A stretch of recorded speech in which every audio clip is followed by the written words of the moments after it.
who live in the biggest house, who do the biggest crime, who go on vacation anytime, who kill the most Negroes, who kill the most Jews, who kill the most Italians, who kill the most Irish, who kill the most Africans, who kill the most Japanese, who kill the most Latinos, who own the ocean, who own the airplanes, who own the malls, who own television, who own radio, who own what ain't even known to be owned, who own the owners that ain't the real owners, who own the suburbs, who suck the cities, who make the laws. Low cool. Craziness is no act. Not to act is craziness. Dun, dun, dun, dun, dun, dun, dun, dun. In the funk world, if Elvis Presley is king, who is James Brown? God? Dun, dun, dun, dun, dun, dun.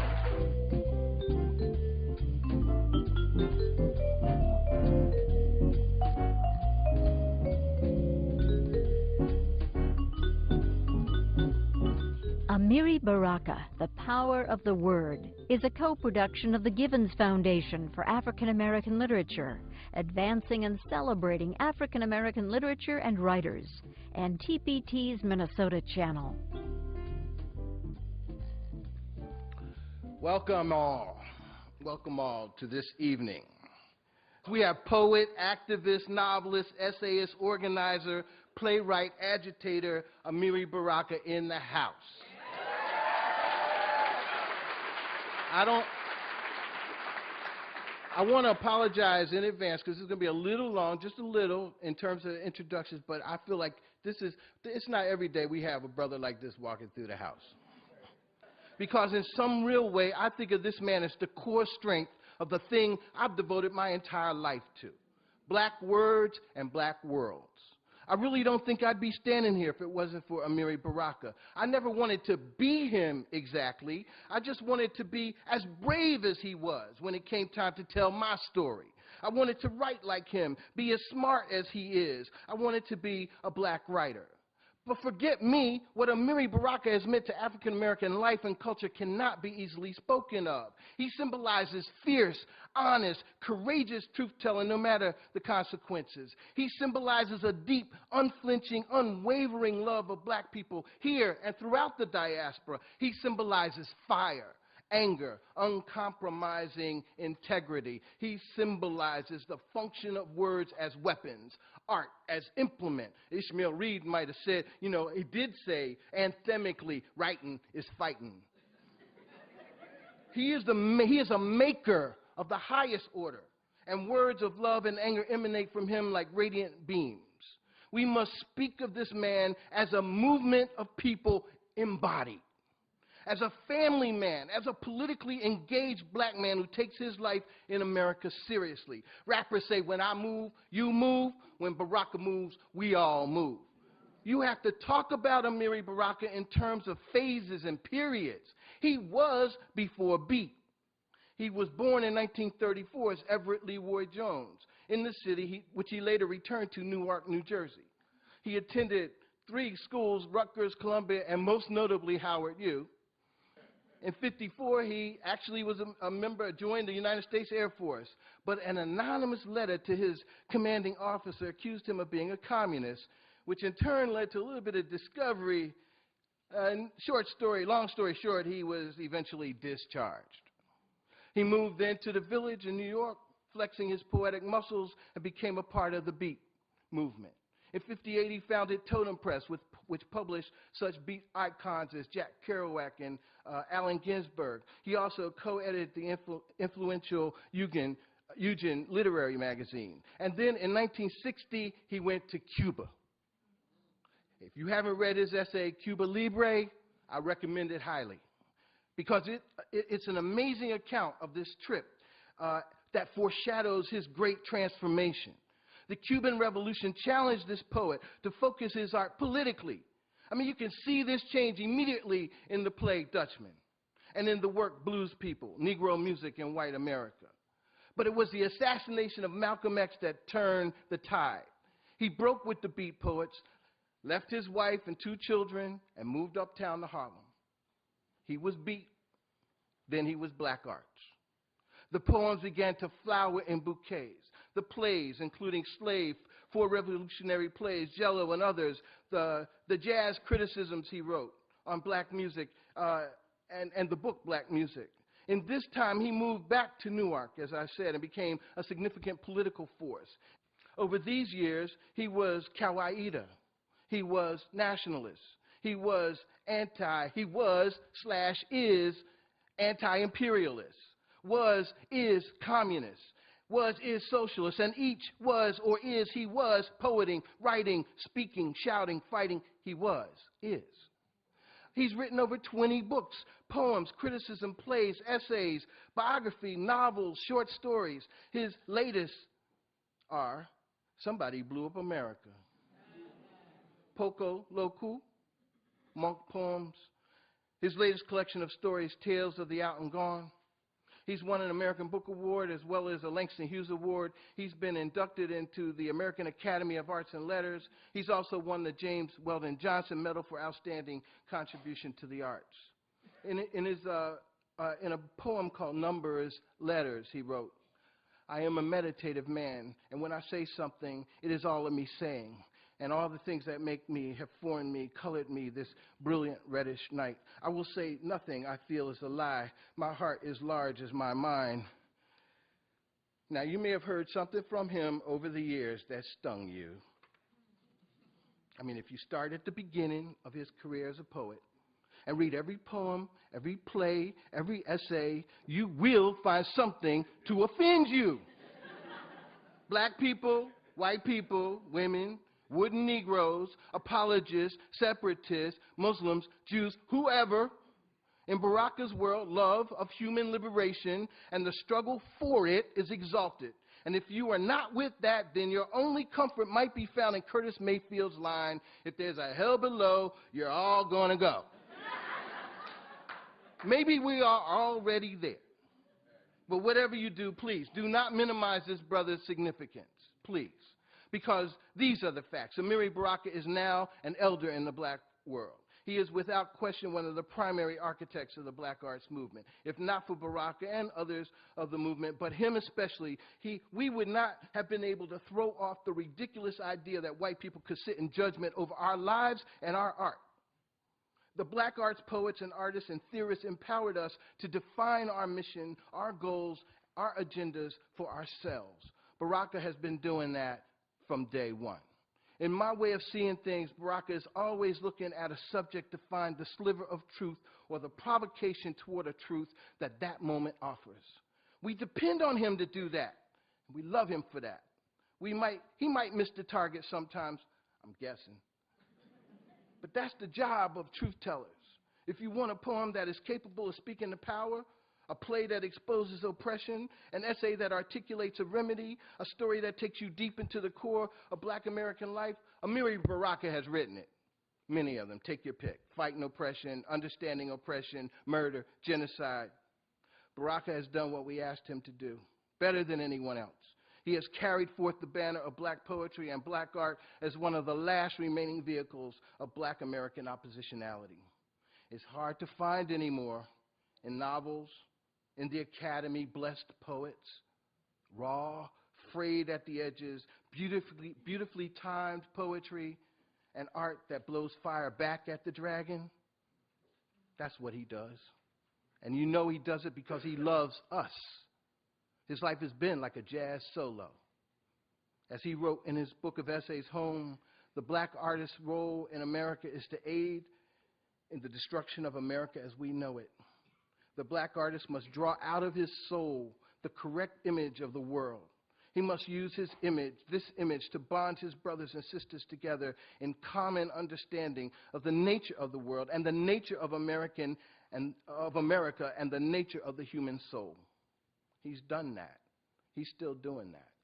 Let us welcome Amiri Baraka.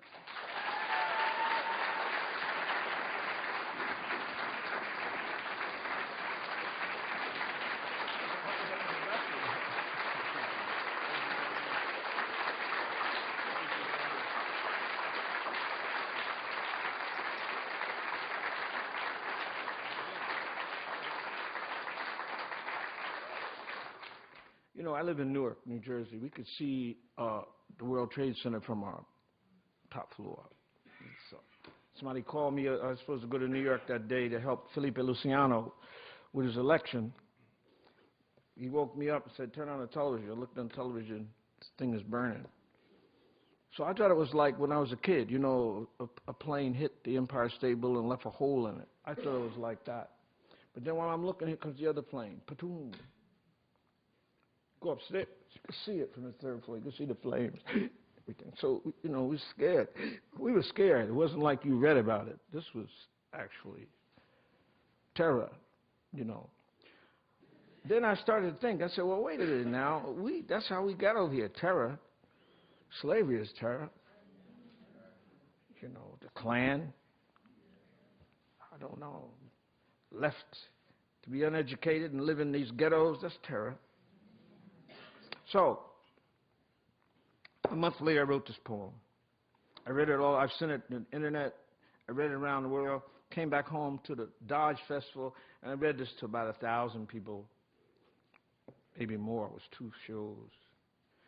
And so then I was sitting there signing autographs on the book. And one guy comes up to me and says, hey, man, I like that poem, but I didn't like that stuff you said about Israel. So I'm sorry, man. The last 2 people came up there. My wife and I were sitting there. And they walked past me, well-dressed people, and they said, that was a hateful poem. And I said, what part? And then I knew. Next morning, the governor called me, said, you got to apologize and resign.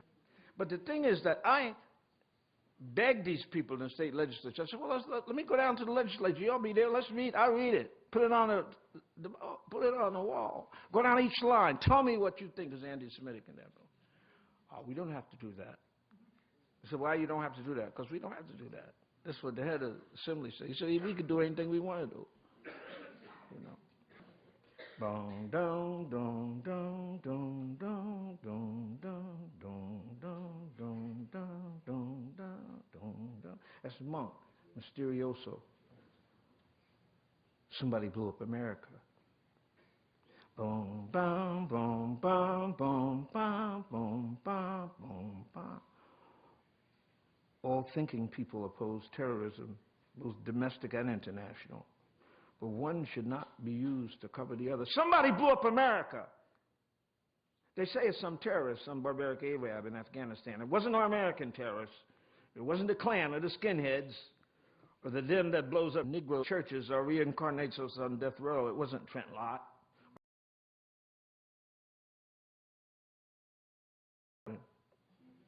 It wasn't the gonorrhea in costume, the white sheet diseases that have murdered black people, terrorized reason and sanity, most of humanity as they pleases. They say, who say? Who do the saying? Who is them paying? Who tell the lies? Who in disguise? Who had the slaves? Who got the bucks out the bucks? Who got fat from plantations? Who genocided Indians, tried to waste the black nation?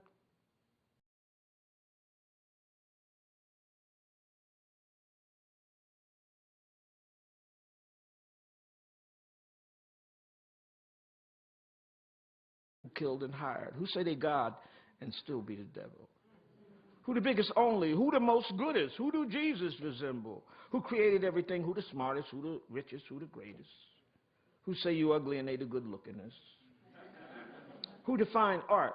Who defined science? Who made the bombs? Who made the guns? Who bought the slaves? Who sold them? Who call you them names? Who say Dahmer wasn't insane? Who stole Puerto Rico? Who stole the Indies, the Philippines, Manhattan, Australia, and the Hebrides? Who forced opium on the Chinese? Who owned them buildings? Who got the money? Who think you funny? Who lock you up? Who owned the papers? Who owned the slave ship? Who run the army? Who the fake president? Who the ruler? Who the banker? Who? Who owned the mind? Who twist your mind? Who got bread? Who need peace? Who you think need war? Who owned the oil? Who do no toil? Who owned the soil? Who owned the city? Who owned the air? Who owned the water? Who owned your crib? Who rob and steal and cheat and murder, make lies the truth? Who call you uncouth? Who live in the biggest house? Who do the biggest crime? Who go on vacation anytime? Who killed the most Negroes? Who killed the most Jews? Who killed the most Italians? Who killed the most Irish? Who killed the most Africans? Who killed the most Japanese? Who killed the most Latinos? Who owned the ocean?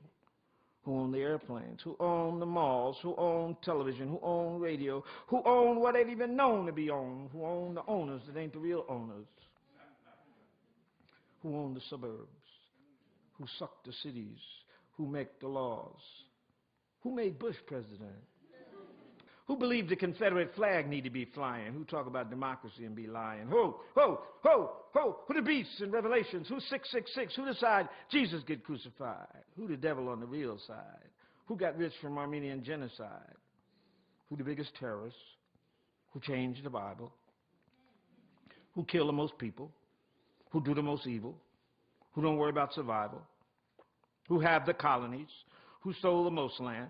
Who rule the world? Who say they're good but only do evil? Who the biggest executioner? Who own the oil? Who want more oil? Who told you what you think that lady you find out a lie? Who found Bin Laden? Maybe they're Satan.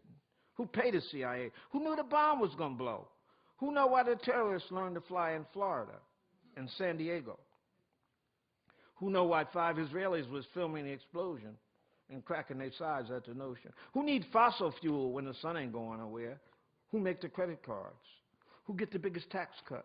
Who walked out of the conference against racism? Who killed Malcolm, Kennedy, and his brother? Who killed Dr. King? Who would want such a thing? Are they linked to the murder of Lincoln? Who invaded Grenada?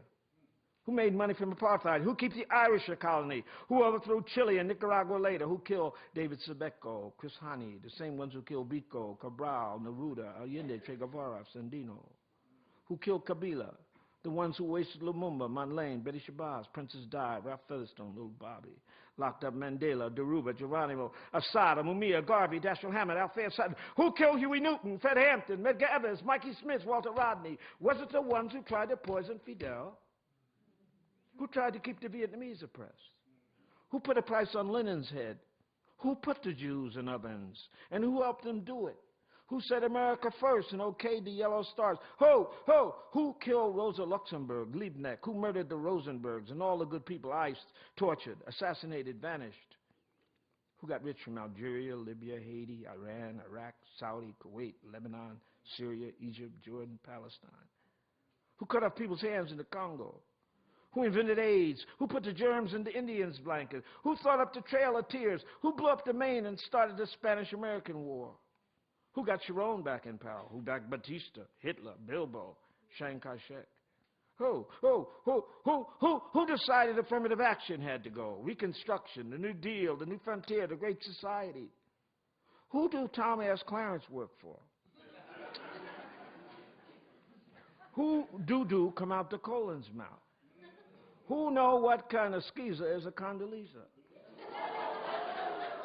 Who paid Connolly to be a wooden Negro? Who give Genius Awards to Homo Loco Subsidiary? Who overthrew Nkrumah? Bishop? Who poisoned Robeson? Who tried to put Du Bois in jail? Who framed Rap Brown, Jamil El-Amin? Who framed the Rosenbergs, Garvey, the Scottsboro Boys, the Hollywood 10? Who set the Reichstag fire? Who knew the World Trade Center was going to get bombed? Who told 4,000 Israeli workers at the Twin Towers to stay home that day? Why did Sharon stay away? Who? Explosion of owl. The newspapers say the devil's face could be seen. Who make money from war? Who make dough from fear and lies? Who want the world like it is? Who want the world to be ruled by imperialism and national oppression and terror, violence and hunger and poverty? Who is the ruler of hell? Who is the most powerful? Who you know ever seen God? But everybody's seen the devil. Like an owl exploding in your life, in your brain, in yourself. Like an owl exploding in your life, in your brain, in yourself. Like an owl who know the devil. All night, all day, if you listen, like an owl exploding in fire. We hear the questions rise in terrible flame, like the whistle of a crazy dog, like the acid vomit of the fire of hell. Who and who and who and who and who and who and who.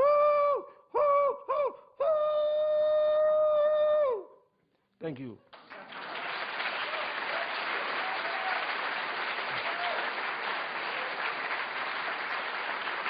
Thank you. Wow. So when you sat down to write that poem, I mean, you described all of the things that were weighing on you at that point, but the palette is so full. Like, you have such a rich history of things to reach to point to. I mean, you had to make decisions about what to say or what not to say, because you could go on, you could still be writing that poem, right? It's practice. Like my grandmother said, practice makes perfect. You practice, you practice, you practice. You know, it's like a story I always tell about Billy the Kid walking down the street with his nephew, and his nephew sees some reeds over there and says, "Billy, make me a whistle, please." And he says, "Pow!" and shoots it. And he said, "How you do that without aiming?" And Billy says, "I'm always aiming." So the poet is always supposed to be. Right. I mean, you hear click, click, click, click. Everything you see, you're supposed to be, or you do. The question is, can you recover it? Because your perception is like antennae. Anything happens, you pick it up. The question is, how do you rationalize what it is, and then how do you use it? You know? And you were saying earlier today that it's really our job to know what the hell's going on in the world, so then you have this information with which to use. Well, see, I think poetry is labor. A friend of mine, Ed Doran, said that. Said poetry is labor, is work. It's not just your emotions. It's not just you saying, "I heard, I feel, I'm sorry, I love." You know, because that's boring. You know what I mean? So everybody is like that, you know. But you have to find out what Brecht said about the causal connections of the world. Why is the world like it is? What makes it happen? If you don't know that, you're just, you know, an ignorant person. Unfortunately, most of us are. We walk through the world without knowing really how it works, you know, which is tragic because it's working on you in it, you know. So the question is, you have to know those causal connections. But then we don't even see Brecht's work. They don't bring that over here except Three-Penny Opera, you know. So, you know, that's why to be a writer, which I will tell these people, you have to work. It is understanding that people want. You know, it's not just talking about yourself. It's some understanding about the world and how it works, you know. I heard you say yesterday, you don't tell the truth to a liar. I Well, just heard you say that. And then that's another situation. But I also wanted to wonder, what is the cost of truth-telling? Well, I mean, I can show you. I can take these false teeth out and show you the scar in my head. You know, I was sentenced to 3 years, no parole, in 67 in Newark, and the judge read a poem of mine. He said, "This poem is a prescription for criminal anarchy, a poem." I said, "Judge, you mean these Negroes came in my house to read the poem before they set fire to the town? Is that what you think?" Let me see that poem, Baraka. I want to burn up this house, you know. No, but I mean, when I first read David Walker's appeal, I know all you students should have read it. When I first read that, and he was a free black living in Boston, and they poisoned him 6 months later. You know, his mama was free. That's why he was free. And I looked at that and said, "Dog, I wonder could I ever do that? Write something like that would be so terrible that people would want to lock you up." And I didn't know I could actually do that. More than once. But more than once. Be careful what you wish for, you know. Boo-doo-dee-dee-doo-dee. Do-dee-dee-dee-doo-doo. Do-do-do-do-do-do-do-do-do-do. Do-do-do-do-do. Something in the way of things, something that will quit and won't start, something you know but can't stand, can't know but get along with. Like death riding on top of the car, peering through the windshield for his cue. Something entirely fictitious and true that creeps across your path, hallooing your evil ways like they were yourself, passing yourself, not smiling. The dead guy you saw me talking to is your boss. I tried to put a spell on him, but his spirit is illiterate. I know things you know and nothing you don't know, except I saw something in the way of things, something grinning at me, and I wanted to know, was it funny? Was it so funny it followed me down the street, greeting everybody like the good humor man? And they got to taste the good humor, but no ice cream. It was like that, me talking across people into the houses and not seeing the beings crowding around me with ice picks. You could see them. But they looked like important Negroes on the way to your funeral. They looked like important jigaboos on the way to your auction. They let them chant the numbers and use an ivory pointer to count your teeth. Remember Step and Fetch It? How we laughed knowing it was Sunday school images given flesh and jiggling with the ice pick high over his head made you laugh anyway. I can see something in the way of ourselves. That's why I say the things I do. You know it. But it's something else to you. Like that job this morning when you got there, it was quiet and the machines were yearning soft behind you, yearning for the Negroes to come and give up his life. Standing there being dissed and broke and troubled. My mistake is I kept saying that was proof God didn't exist. And you told me, no, it was proof that the devil do.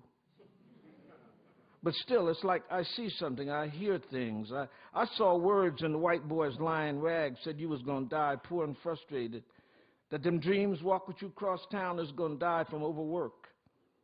That the garbage on the street is telling you you ain't, and you almost believe it. Broken, mistaken all the time. You know some of the words, but they ain't the right ones. Your cable back on, but ain't nothing on it you can see. But I see something in the way of things, something make us stumble, something get us drunk from noise and addicted to sadness. I see something and feel something stalking us like an ugly thing floating at our back, calling us names. You see it and hear it too. What you say, it got a right to exist just like you. And if God made it, but then we got to argue. And the light gonna come down around us, even though we remember where the bank is, remember the Negroes squinting at us through the cage. You seen what I see too, a smile that ain't a smile, but teeth flying against our necks. You see something too, but can't call its name. Bum bum bum bum bum bum bum bum da da bum da da da da bum da da da da da da da da. Ain't it too bad, y'all said? Ain't it too bad? Such a nice boy, always kind to his mother, always say good morning to everybody on his way to work. But that last time before he got locked up and hurt real bad, I seen him walking toward his house and he wasn't smiling and he didn't even say hello. But I knew he'd seen something in the way of things. And it worked on him like it do and will, and he kept marching faster and faster away from us and never even muttered a word. Then the next day he was gone. You want to know what I'm talking about? Saying I seen something in the way of things, and how the boy's face looked that day just before they took him away. There isn't that face, and remember all the other faces and all the many places you've seen him or the sister with his child wandering up the street. Remember what you've seen in your own mirror and didn't for a second recognize the face, your own face, straining to get out from behind the glass. Open your mouth like you were going to say something. Close your eyes and remember what you saw and what it made you feel like. Now, don't you see something else? Something cold and ugly, not invisible, but blended with the shadow, crisscrossing the old man squatting by the drugstore at the corner with his head resting uneasily on his folded arms. And the boy that smiled, and the girl he went with, and in my eyes, too, a waving craziness splitting them into the jet stream of a blackbird, his ass on fire, or the solemn notness of where we go to know we're going to be happy. I seen something, and you seen it too. You just can't call its name. Boom ba boom ba boom ba boom ba boom ba da boom da da boom da da da da da.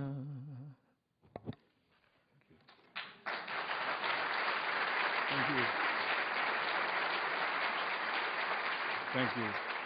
So I was reading your book, Eulogies, which is a really amazing book. It's a collection of all of the poems and essays, commentary he's made at other people's funerals and departure memorials. It's just a really touching book. But you know what happens is Amiri often is saying, you know, he's saying goodbye to someone, and he's sort of ticking off or counting off the people who have left and who are going. But at one point you said you know, remember the times you were, I think this was Ellis Hazlitt's eulogy, and he said, remember the time when we were winning, you know. Yeah. Do you remember that? Right. When the revolution was the main trend of the world, until a time when we rise again to the challenge of destroying slavery and white supremacy forever. Where are we now? We are at the bottom of the Sisyphus syndrome, as Du Bois called it. You know, he's the one who characterized the black liberation movement as the Sisyphus syndrome, that we roll a rock up the mountain, they roll it back down. You get out of slavery, and certainly have the black codes. You think you're going to have Reconstruction, you get the Klan. You know, you fight to the end of the 19th century, and they put Plessy versus Ferguson, separate but equal. You start the Harlem Renaissance, you bring Du Bois and Garvey, you know, the African Blood Brotherhood, they bring fascism. In the 30s, Hitler, the Klan comes back. You go to A. Philip Randolph and, you know, Martin Luther King, you know, Core, you know, Malcolm X, Robert Williams, you know. And then they killed Malcolm X. They killed Martin Luther King. They killed Robert Kennedy. They killed John Kennedy. That is, the most progressive aspects of American politics were all slain between 1963 and 1969. They killed all of them, see. Plus, you know, you can mention Medgar Evers, you know, Patrice Lumumba, Steve Biko. I mean, you can keep up. In all your work, the names flow. Well, that's because you study. You're supposed to study. You know, you're supposed to study. I used to see my grandfather and uncle in the house late at night, and they'd be in there, you know, they'd be in there at it, man. I would stand and look at them, so look at them. In there. Old dudes, they was in there at it, you know. So I always thought that was, and then my grandfather used to read this book called Pelubit's Notes. You ever hear of that? Pelubit's Notes? It's notes on the Bible. So it references the Bible in historical terms. It takes all the stuff that was in the Bible and explains it as actual history, see. And so that was fascinating to me. But I had to depart from that because they was all up high up in the church, you know. And when I got baptized, after he brought me out of the water and I didn't see no change, that was the end of that. I thought immediately, you know, I was going to be able to talk to Jesus at one of them, you know. But it didn't happen. So I said, well, that ain't happening yet. Well, let me read this thing here. It's called Dig This Out. Remember when the blood met us on his doorstep, unlocking the door? He explains that he is not who we think, but he will explain. And when he went in, he started right away saying he was a replacement for himself, but from a different planet. Maybe he said place.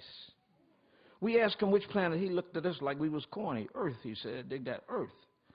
And then he begins to put everybody down, or a lot of people we know, because we can be in the zoo calm and employed as the animals. Man, now he says that this is not the Earth, but dirt. And humans cannot yet inhabit it like it was the jungle and we was all animals. Or even if we knew about humanity and dug it, we couldn't go all the way because animals rule the zoo and forbid humanity to develop. He said, this is a big cave in the sky. I can see it even where I come from, but we so hip we can imagine the smell. So who is you was what we was asking. Who is you? I am why Negroes never die. Yeah, he said that. And dig this. I am the Charlie Parker bird. The soul of blackness, a tail of fire exploding through space, black and flying, tail on fire. Out is my castle, gone is my name, who leaves burnt lies beyond the moon. I am from where you are going and who you will be to get there if you don't die. In 2031, Christmas was replaced by Halloween as America's holiday. The jack-o'-lantern and skeleton replaced the star and Christmas tree. The devil became Santa Claus, and death was celebrated instead of birth. Finally, the world had become a great poison cave with skulls and bone crosses piled up to the edge of the polluted, endless twilight horizon of corpses, which were money. After America slid, we blew razor out, we black belt, sharp like street light flash in the city's collective eyes, swift and rising in us hand like night, black and invisible, in the swinging arc of everything over your head, swinging hard, coming down, and where it strike, red star of blood. And having said that, He sits down at the piano and begins to speak. Parables. You hip to parables, right? Then he starts to recite very rhythmically. And then he sings. We tried to remember it, a copy of it. This is the transcript that follows. Out is gone, Yah is yes, Yah yes. The creating, that is jazz, the is God, is be Yahweh, Jehovah, is the signs, ZZ equal lightning, the and from the sky, the N and the J, upright and connect, up not M, ZZ equal lightning, thunder, Shango, electric sky, jism, I equal J, M, move, more, I, rar, R, Yah, yes, Yah, A, first, I am, I are looking down. Since then, we get messages on the box.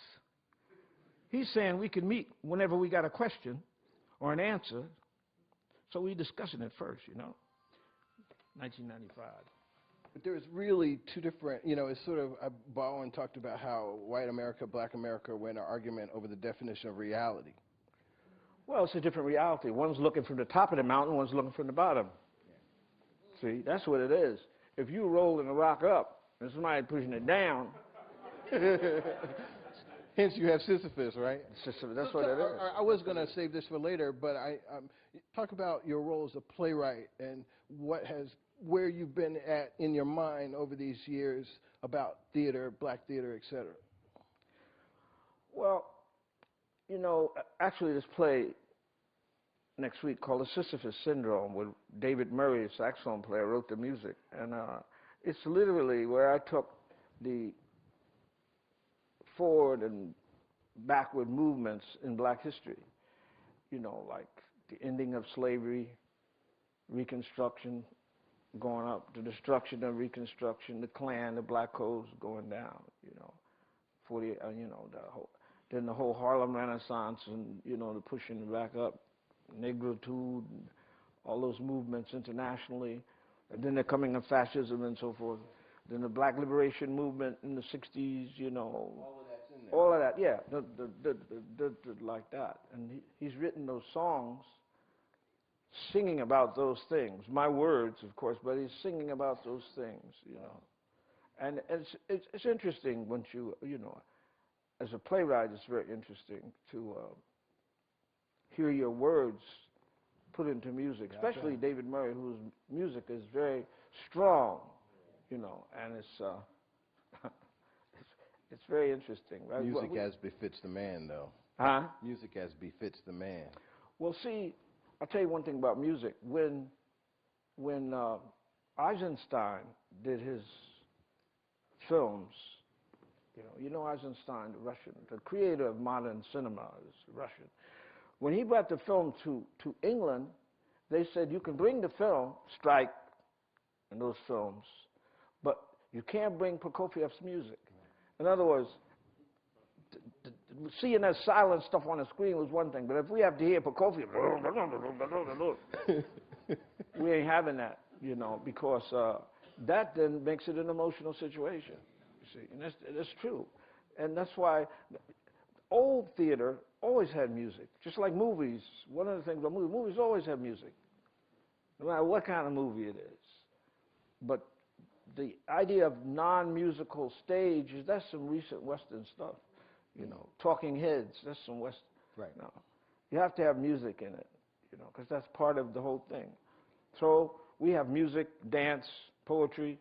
That's what theater is. I mean, Shakespeare has always had music. That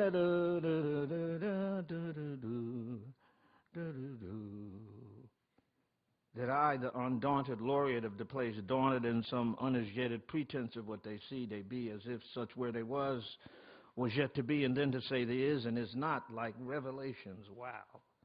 Humans. The skin, the lodging inside dumbness, a slight breeze frees their speech, to speak as if acquainted with small things in the world, eating, belching, farting, murder, robbery. And so, as if in them too they is, but nothing further, but the wee dots on the deletion resembling the minds of them yet to come. Imagine you were me, or imagine you were thee, and we knew the things, all the things both do and is, and will ourselves to be. Imagine you were in this place, And they wanted to run everywhere, pointless, endless understanding, not even why they smell or their hair fall out or what to do about gout. That they are yet stupid to colds and cancer and death. They think holy and ultimate when death is simply a report card of the ignorant. Nothing dies but that which never lived.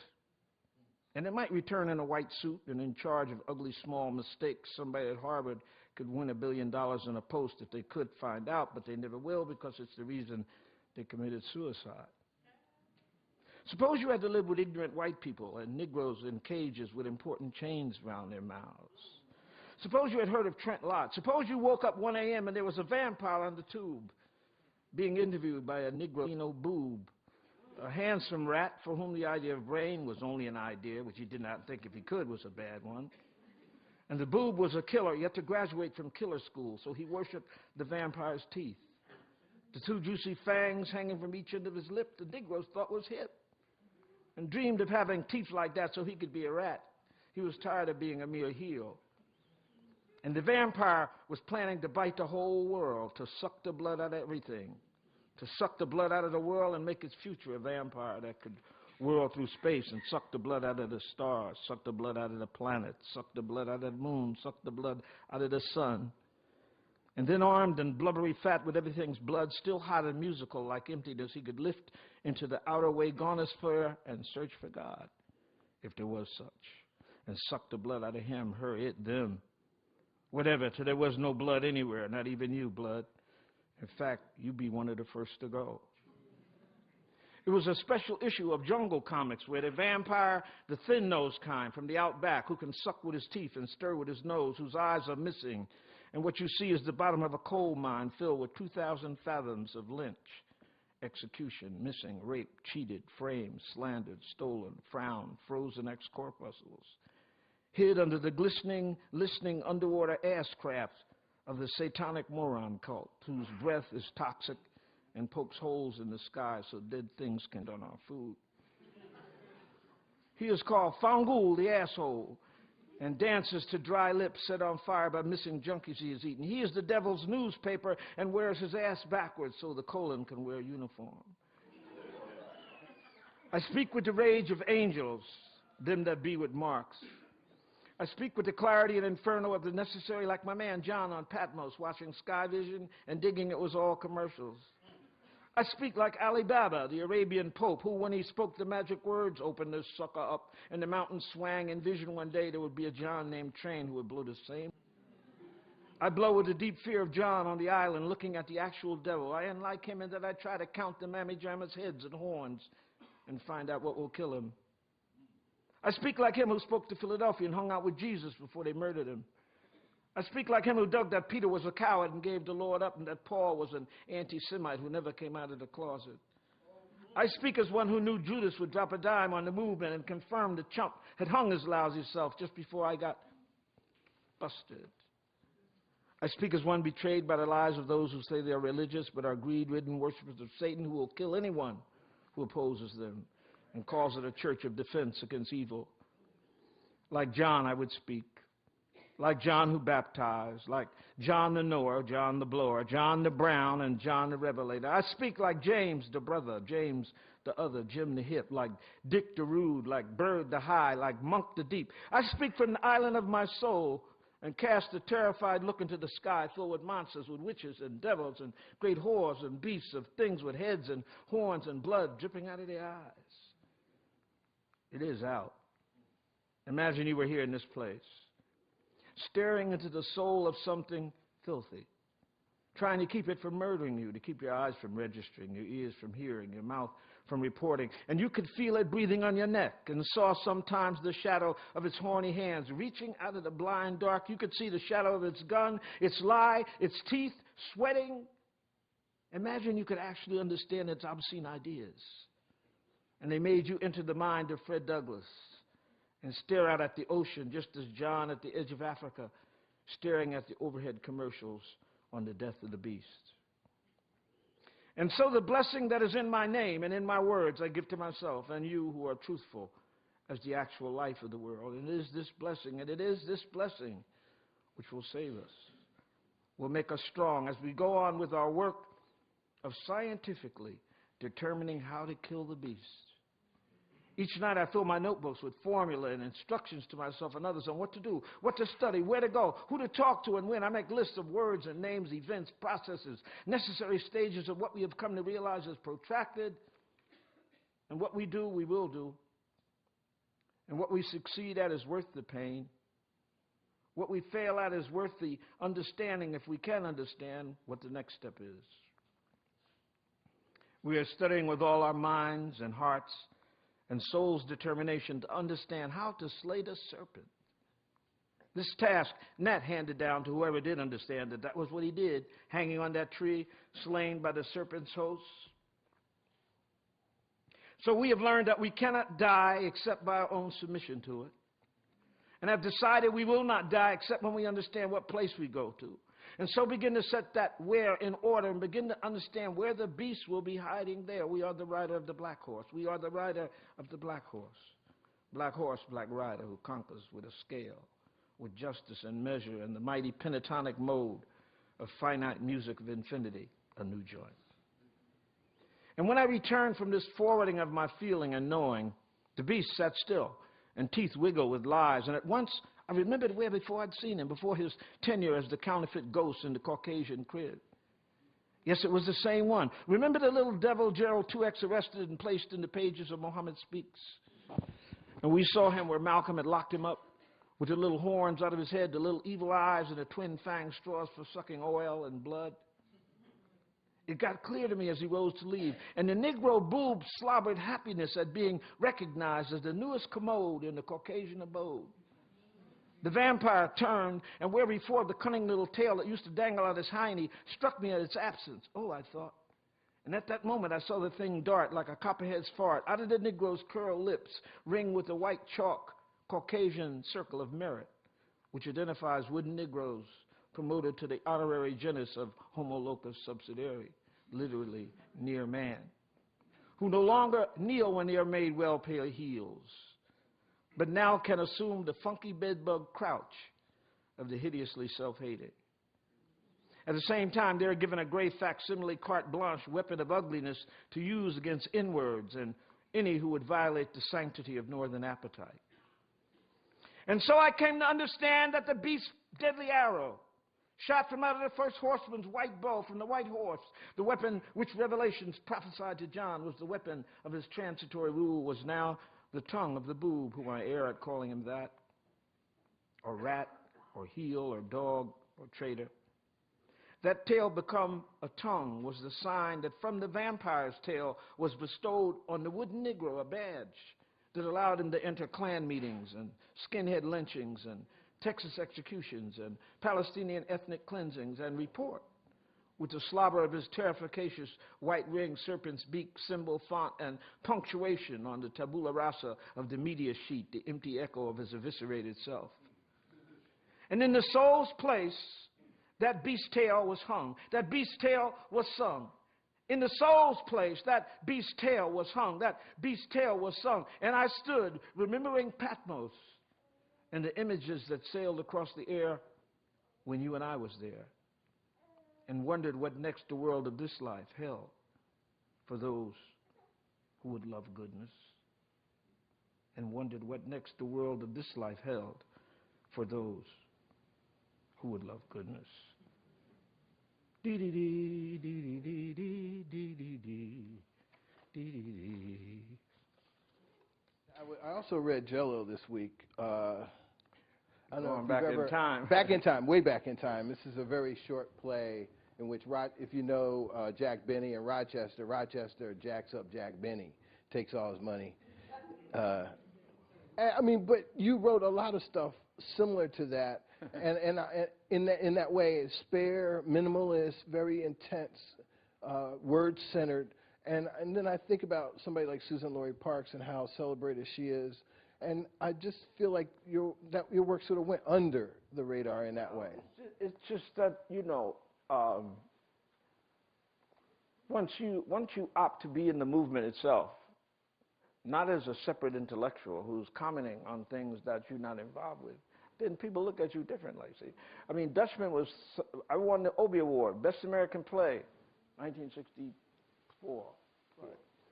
But when we went up to Harlem with the same play in 1965, they said it was racist. Well, what was the difference? The difference was that looking at it in a dispassionate way as art is one thing, but if somebody thinks that you're telling somebody to do something, you know, like they closed theater, you know, in 1960, what was that, 66, 67, they closed theaters. They closed the theaters. They closed Dutchman in Los Angeles when it first went out there. Tried to arrest the actors. They set fire to the set of Slave Ship in Switzerland.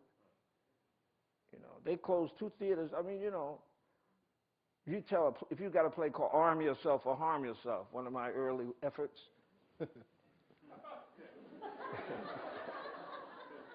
Nobody takes that as just simple, dispassionate intellectualism. You know what I mean? No, it's true, and that's what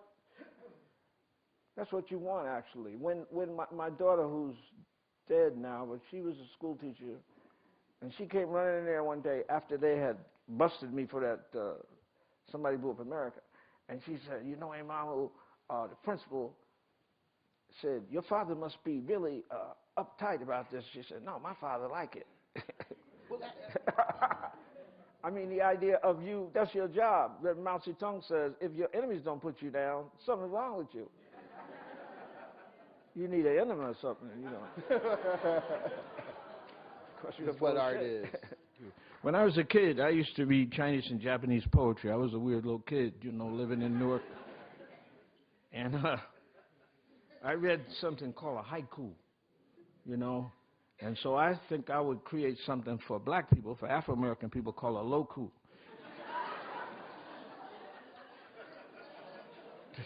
The difference is, you know, we can't count the syllables. You know, the Japanese got time to count the syllables. We don't have time to count the syllables. These are just short, you know.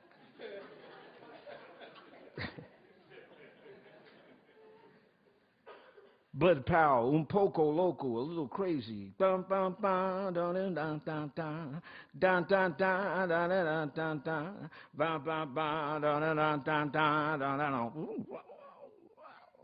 Loco for so what? They asked him the difference between insane and outsane. He said, you know the difference, that's why you asked it. 2 days later, they came back. He had left a note. It said the same thing. That's when his picture went up in the post office. The caption read, wanted for any reason you can think of. This meant they really did understand. Dun, dun, dun, dun, dun, dun, dun, dun, dun, dun. Silent night. Whenever the devil is disguised as God, he is called Santa Claus. Dun, dun, dun, dun, dun, dun, dun, dun, dun, dun, dun. Adventures in Negrosity. A Negro tried to cash himself for money at a bank. He got arrested as a counterfeit nickel. Dun, dun, dun, dun, dun, dun, dun, dun, dun, dun, dun, dun, dun. Culture.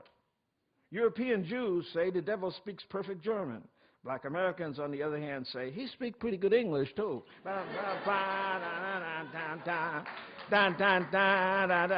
Locomotive.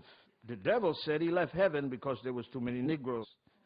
That's why he started Europe. Dun, dun, dun, dun, dun, dun, dun, dun, dun, dun. Geobolical. According to the devil, when he was first thrown out of heaven, he landed in England. I believe him. Dun, dun, dun, dun, dun, dun, dun, dun, dun, dun. Heaven appeared with property. Heaven appeared with property. Heaven appeared with property. God with slavery. Heaven appeared with property. God with slavery. Dun, dun, dun, dun, dun, dun, dun, dun, dun, dun. Before fortune was money. Before fortune was money. Finally, everything points to the people and things we understand. Understanding is a point of view. If you look, what looks down from that point, if it is the sun, okay. If you see it, better. If you don't, okay. But for instance, and there you go across the sea to be with the devil. The preparation for pain is minimal. For joy, a lifetime. Is that fair, we ask? Is that fair? You mean a fee, a circus, or white people? Dun, dun, dun, dun, dun, dun, dun, dun, dun, dun. Low-coup. Low-coup. Craziness is no act. Not to act is craziness. Dun, dun, dun, dun, dun, dun, dun, dun. The children of Dorian Gray. The children of Dorian Gray. Americans have gotten much uglier since yesterday, and will probably be even uglier tomorrow. Why are Americans getting so ugly?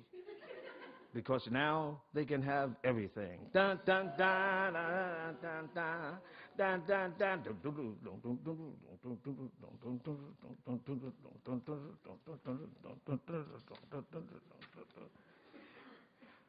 Catch 27.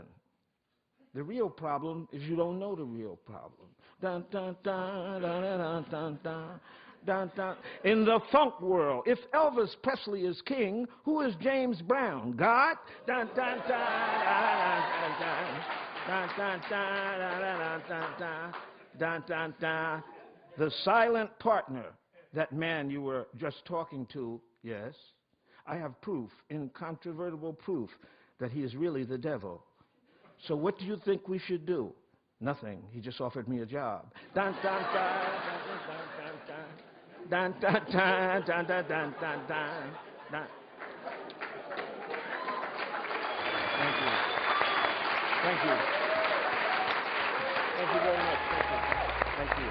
Thank you. I appreciate it very much.